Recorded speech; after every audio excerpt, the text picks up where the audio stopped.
tuuti midi 32 donc on a encore vingt et quelques minutes bu ñu mën a waxtaan ak ki nga xamante ni moo di Mouhamed Bachir Dieng bëgg nañu tey ci sa teewaay ci midi plus bi premier talk show la à l'heure de la pause fii ci Sénégal d'abord laataa ñuy waxtaan ci bis bi nga xam ni moom la ñu jagleel bégaiement kuréel bi nga xamante ni moom nga jiite ba doon ambassadeur u handicap vocaux yi mën nga ñu ko présenter. waaw kuréel gi c'est l'association pour la prise en charge du bégaiement au Sénégal. kuréel ñoo ngi ko sos en 2012 parce que dañu seetlu parce que avant gars yi sos kuréel bi man j'ai toujours été au devant de la scène quoi à travers sama jaar parcours fépp mooy fépp parcours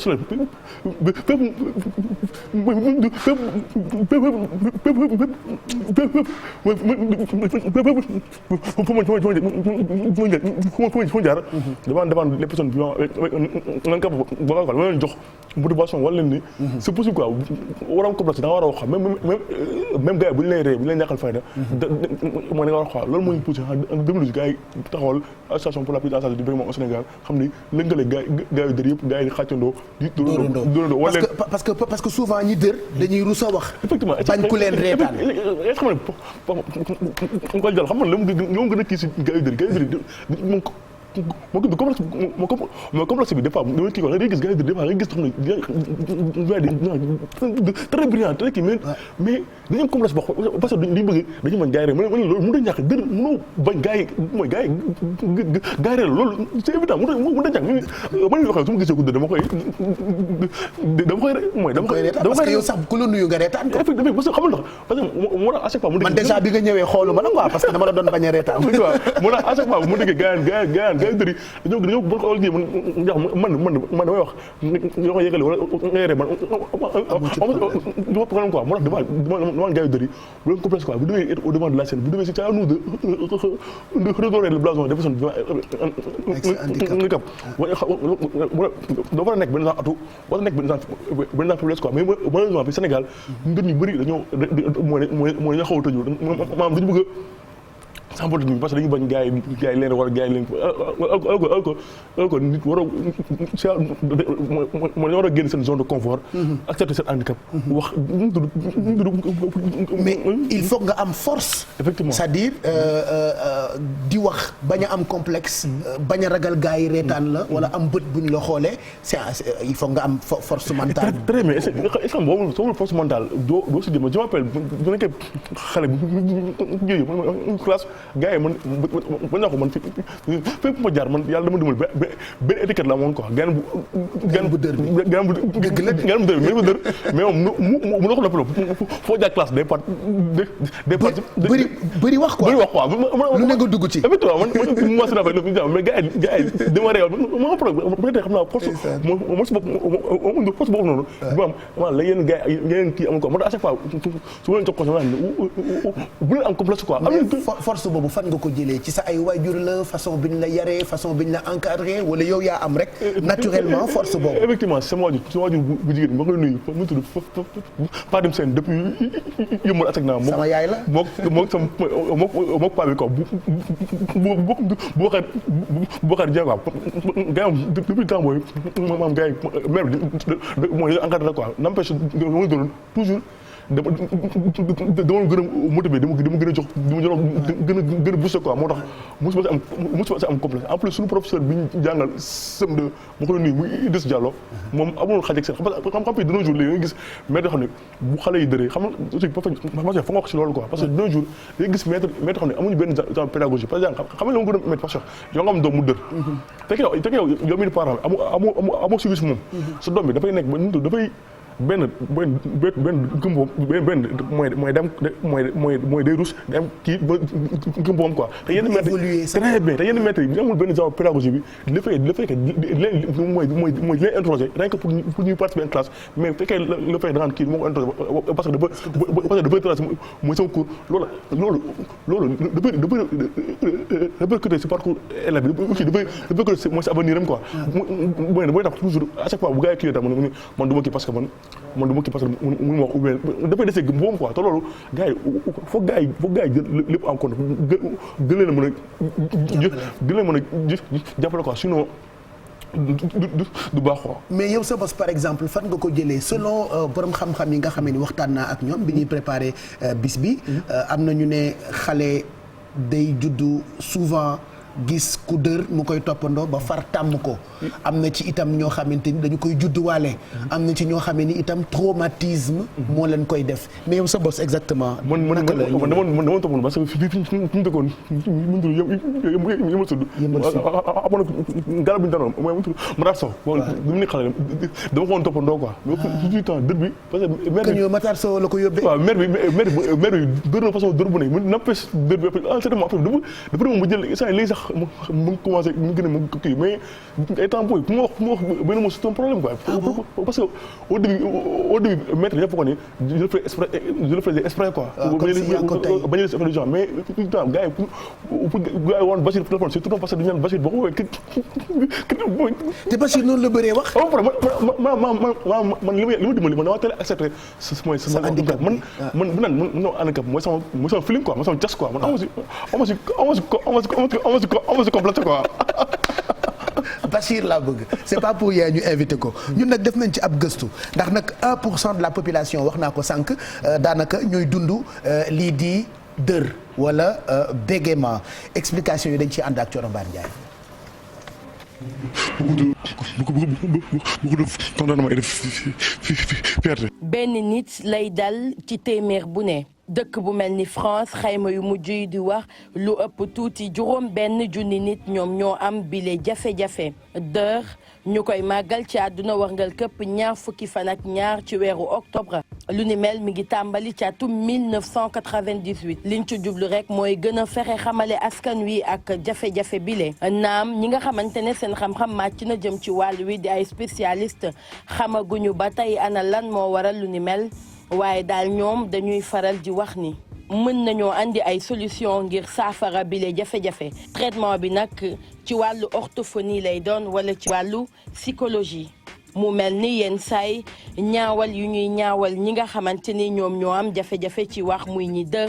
wala sax yenn waajur yi nga xamante ni mënuñoo comprendre seen doom am jafe-jafe ngir génnee ay baat dina bokk ci li nga xamante ni du yombal bi le traitement ak lu mën a am saa su ne ñi seen xam-xam màcc jëm ci wàll wi dañuy faral di wax ni dër ndaw ñi la gën a sonal ndax ñi ëpp ci ñoom ngir ñu génn ci day jafe yenn saay xale yi ngir ñu wax dinañu dem sax bay dóor seen bopp ak lu ci mën a am fu ñu jafandu ngir mën a génnee li ñu bëgg a wax moo tax saa su ne ñoom ñile dañuy laaj ñu leen di jàppale itamit di leen comprendre lu ko mooy rekk mën na dem ba indi ay jafe-jafe ci seen nekkin ci askan wi.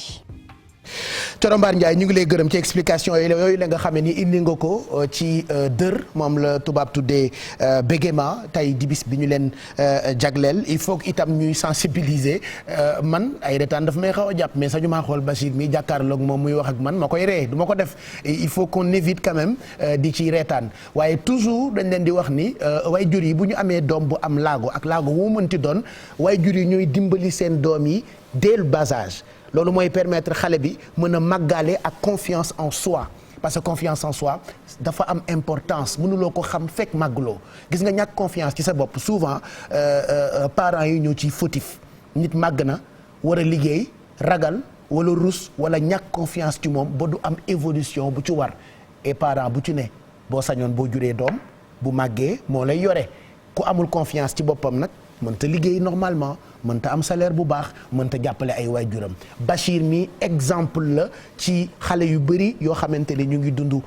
bégaiement mais malheureusement amuñu confiance wala seen ay waajur dimbaliwuñu leen ngir ñu am confiance ci ñoom te loolu non seulement da nga am handicap mais da nga amaat beneen handicap c'est-à-dire deux handicaps manque de confiance en soi plus l'handicap que tu as en toi.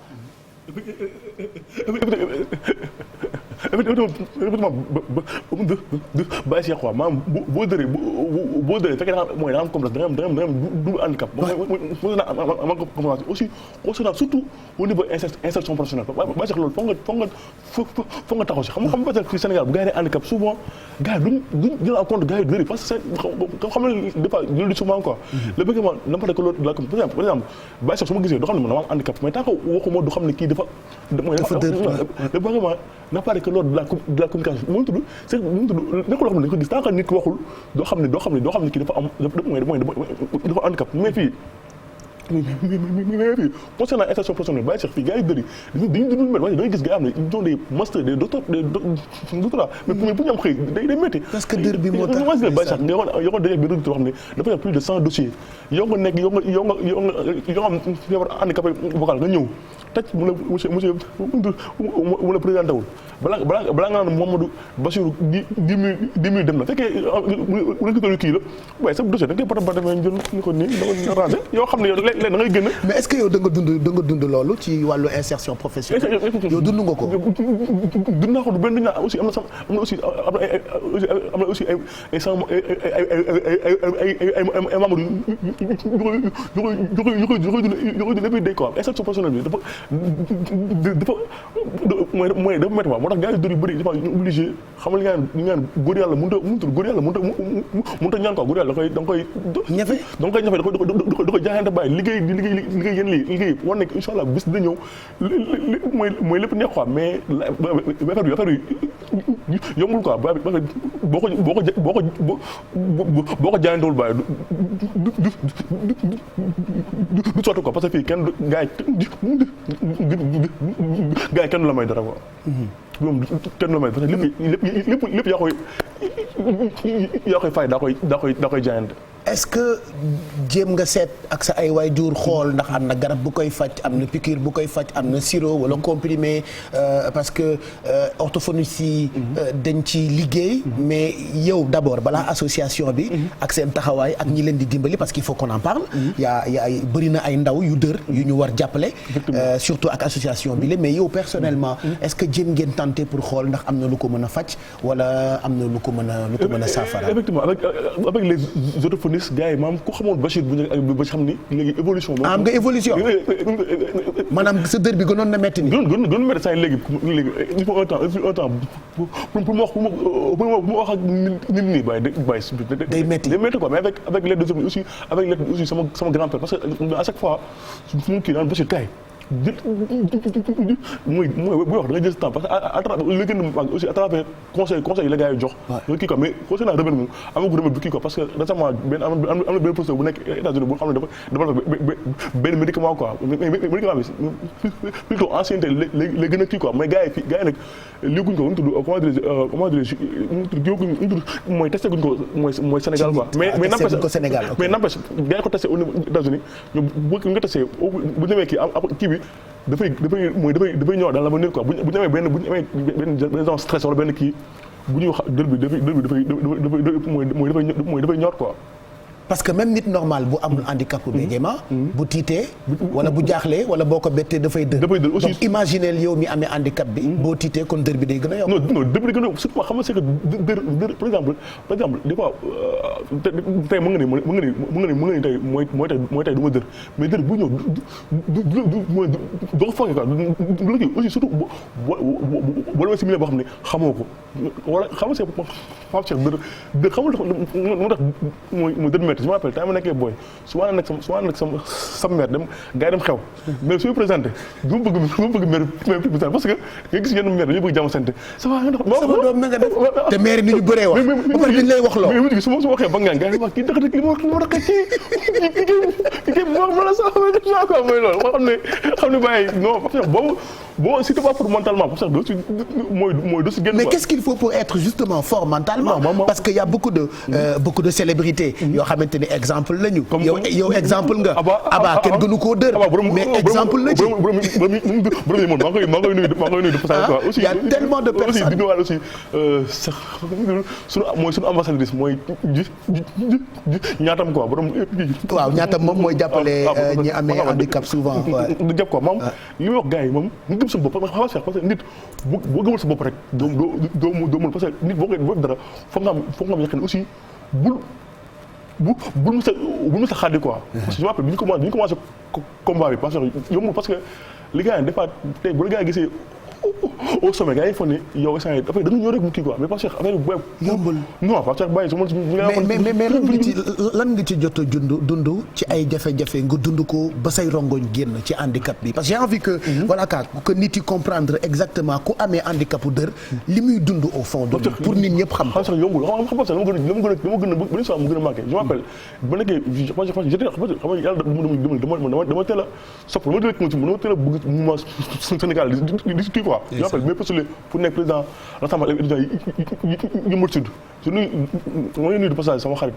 murit mu ñàllum mu seraan parce que gars yi jàppal la bokk quoi mais bi ñu def campagne gars yi bëri ñu ko ba Bachir dañuy ko Bachir ñu ñaan sa copain mu jël parce que dafa mooy dafa dër mais ñaan leen Bachir man xam Bachir di ànd ak moom depuis temps booy Bachir c'est un homme de défi Bachir leen la bañ moo def lii quoi moo def lii moom foo jaar dina tout bëri la bi def moom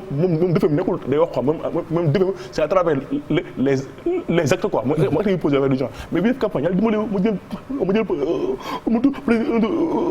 président bi mais xam nga mu ngi manqué bi ñuy def bi ñu monsieur le maire doon jox subvention mooy yëmal sud Bara Gaye bi nga defee point xam nga defee kii ba pare def kii passage ba gars yi war a def point de presse da nga gis yéen étudiants dem si journaliste ne bu leen jël président parce que boo waxee gars yi duñ ko dégg duñ xam lu mooy wax maanaam su nga waral les gars yi boo si t'es pas fort mentalement lu si génn am na bi ñu gars yi def tournée au niveau des écoles yéen directeur ak ñoom boo amul benn sens de dépassement bi benn sens kii bi doo gën parce que boo diree boo nee xool ak doo dem quoi moom foog nga am benn esprit de dépassement parce que mënoo ñàkk gars yi parce que da ngay am si benn école nga xam après sali mais presque de 30 minutes mais pour nga comprendre la c'est tout parce que loolu nga xamee ne après dafa enseignement soo amul benn yaqin loolu parce que enseignement da ngay xaw a découragé quoi da nga naan mooy directement mooy def yéen insa parce que man su ma waxee gars yi kenn du comprendre li mooy li ma wax xam wala ne mu dëri foog nga am gëm-gëm loolu xam nga loolu ma gënoon tax cette jeune là quoi moo tax ma ne muy porter le combat bi essayé à travers benn livre autobiographie wane sama jaata wax leen ni affaire bi yombul ko affaire bi foog nga fondamentalement foog nga nang ko foog nga gëm bopp bañ a ragal pour mën a percer quoi sinon doo percer quoi. est-ce que am na yeneen nit yu dër yu lay contacter pour ngeen ànd bokk ci association bi ngeen di waxtaan seen biir ci seen ay jafe-jafe. effectivement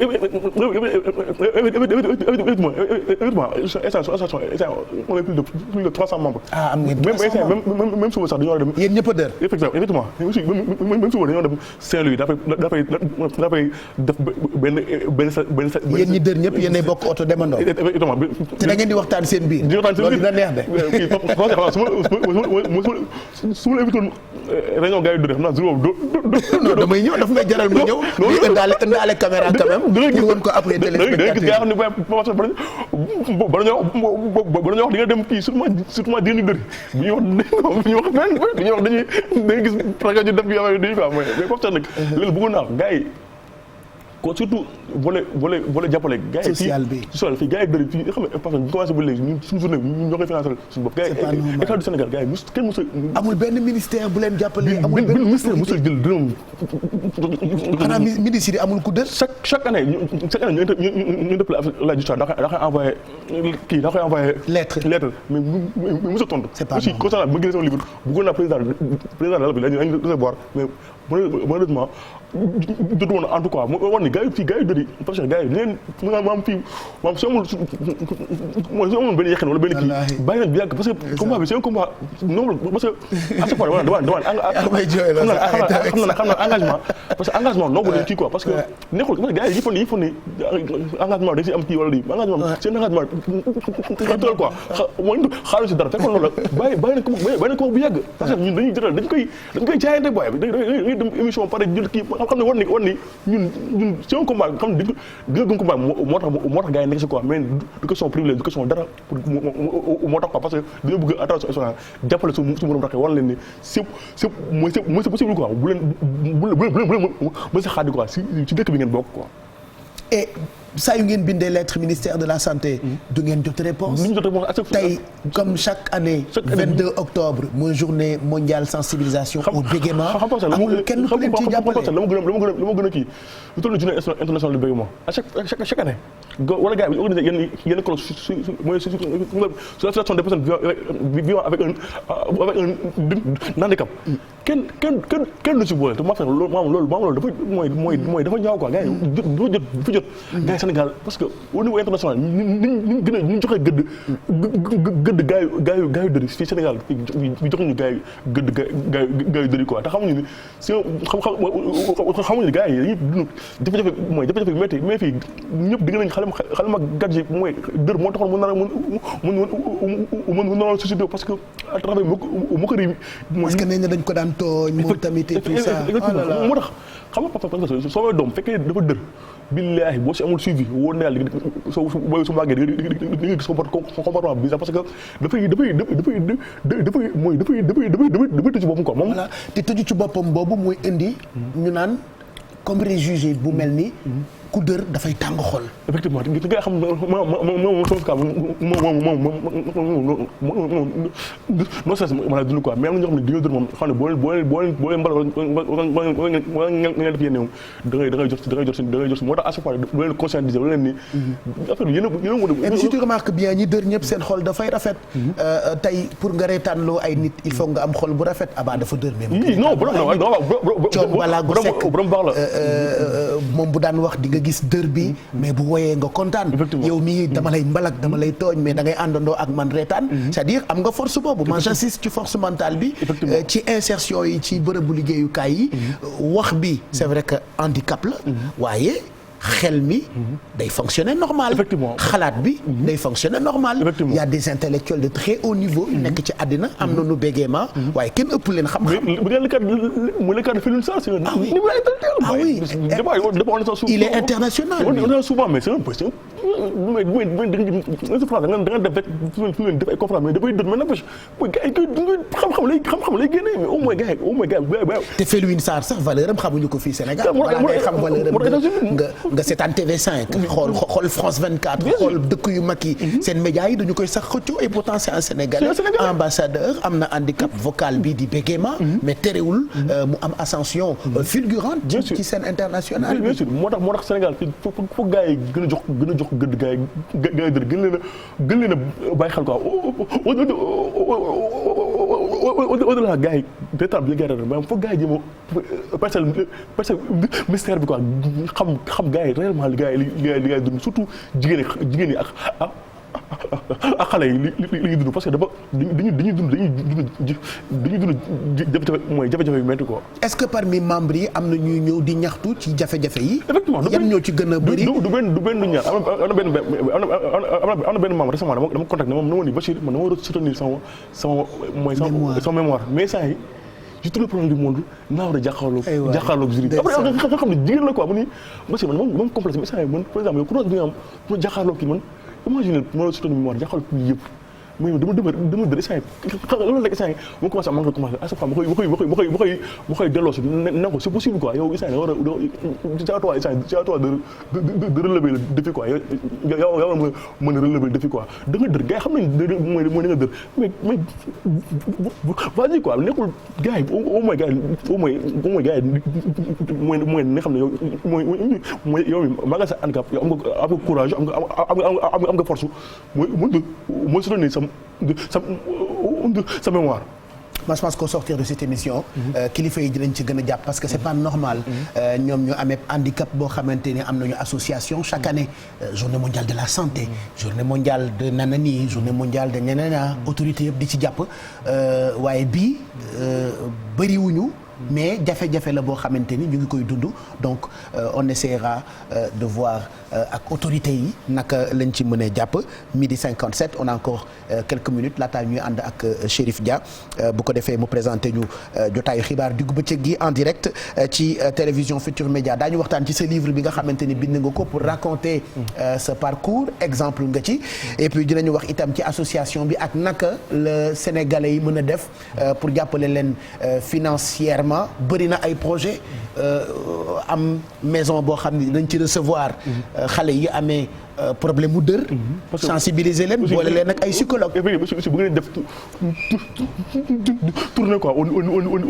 niveau des écoles en compagnie avec les orthophonistes pour gën a mën a sensibiliser enseignants yi ak parents d'élèves quoi ma association bi. surtout ñëpp la quoi ñëpp lañ ci mën a dugal parce que fii. ku fa amul doom wala mbokk am nga jabar mooy jabar bu dër quoi. te bu ko teelul jël en compte su màggee mooy dafa am ay répercussions mooy si avenir am. d'accord xale yi nga xamante ne ñoo koy fooyee ba tàmm ko qu'est-ce que tu dois lan ngay wax seen ay parents. à chaque fois est-ce que xam nga ni boo ko sama rax bu góor bi Ahmed. dama toppandoo mais léegi xam ne léegi mu gën a dër. Ahmed moo la gën a dër. je t'assure da la doon toppandoo dama toppandoo mais pour mu wax surtout la xale boo ko kiiwul bu toppandoo ko dër bu yàggee da koy continuer quoi donc xanaa Ahmed mën na nekk sa secrétaire. ci association bi avant la ñuy jël avant de xam naa moo ci nar a nekk seen président et dër bi quand même terewul dundu sa dundu. effectivement jël ci xale yi par exemple. bien sûr loolu à chaque fois man dër ma sa pili man am par exemple gars yi dër yi dañoo ragal jigéen du genre man am sa problème man fu ma namee dama man n'empêche boo may jàpp kan wala kii man leen am na quoi man si woon man am ko complexe quoi man su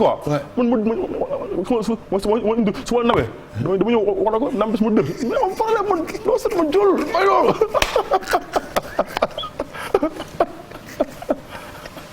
non Bachir laa bëgg quoi mais temps yaa ngi gérer nice. waaw maa ngi gérer nice. moom dërul. dërul. dër na wala dërul. non dërul. mais bu ngeen di boo koy woo téléphone da ngay jël temps. xam naa balaa nga koy wax bébé moom dina jël temps. wala dafa am na mos am yenn boo xam ne boo kii. dañ lay paas. dañ lay présenté seen tur mooy seen copine wala. ñu amee fit. rek pour bëgg ngay wax gars yi di ree quoi. léegi moom daf lay kaañoo aussi. waaw non moom damay jàpp en plus damay jox ay conseils quoi. ok de tout temps kii yooyu nii waxal ni affaire du genre quoi mais n'empêche bu ñu dëree yéen dëree muy bii yow ngi def kii après xam ni maam man dër maam mooy sa film mooy sa film quoi mooy sa force mooy sama cas quoi mooy sa cas noo koy woowee bébé wala non nan nga koy woowee moom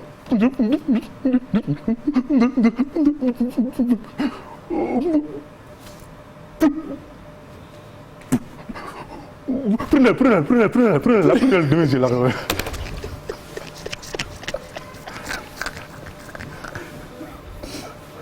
man dama ne woon dama reetaan en fait mais je lui ai juste demandé ton amour nan nga koy woowee bébé mais ndekete prunelle la koy woowee prunelle de mes yeux c'est top pas de complexe lii exemple la pour peut-être ñi nga xamante ni ñooy dund handicap priorité au journal 13h ñu bàyyi leen ak Chérif Dia ci jotaayu xibaar diggu bëccëg gi maa ngi dellu si waat ak Bachir